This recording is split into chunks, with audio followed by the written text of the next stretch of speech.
Surnommé El Pibe de Oro, le gamin en or, dès son plus jeune âge, Diego Armando Maradona impressionne par son aisance avec le ballon. À 15 ans, il débute en pro. À 16 ans à peine, il est déjà en équipe d'Argentine.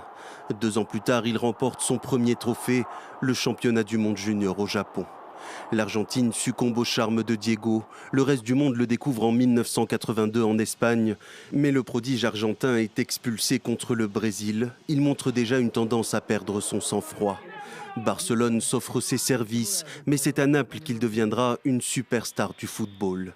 L'enfant déshérité des quartiers de Buenos Aires se sent chez lui dans ce club où il est adulé. Grâce à lui, la bouillonnante Naples remporte 2 fois le championnat d'Italie et une Coupe d'Europe. En 1986, il inscrit sa légende lors du match contre l'Angleterre en quart de finale du mondial au Mexique. Un premier but marqué de la main, qu'il rebaptisera lui-même la main de Dieu, puis un second but tout en dribble depuis le milieu de terrain, le but du siècle.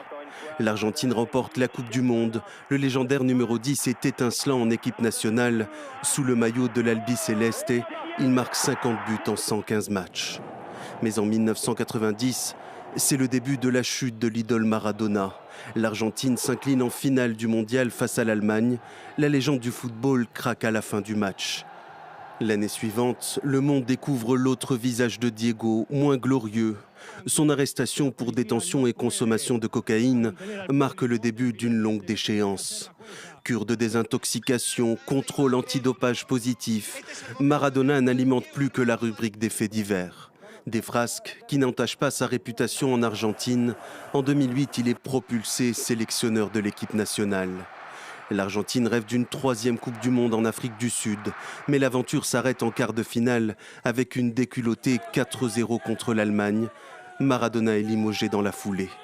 Il dirigera par la suite des clubs de seconde zone à Dubaï, aux Émirats arabes unis, en Biélorussie et au Mexique, avant un retour dans son pays natal comme coach du plus ancien des clubs argentins. Maradona échoue dans sa carrière d'entraîneur et il est rattrapé par ses excès. À plusieurs reprises, il fera des séjours à l'hôpital à la suite d'overdoses ou de crises cardiaques.